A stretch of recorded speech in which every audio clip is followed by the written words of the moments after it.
In this video, I will tell you how you can save your scanned document to your gallery in Docs Scanner app.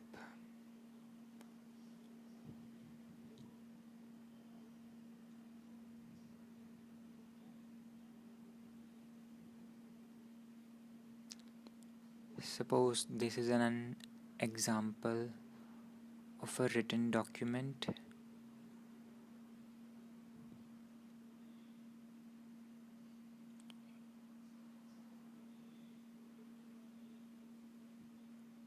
Now you can see it is scanned.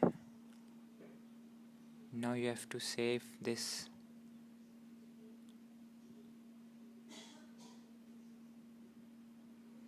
Now you have to click on back.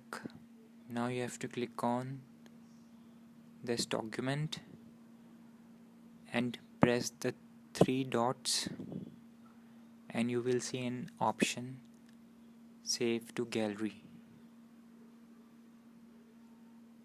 and you can see your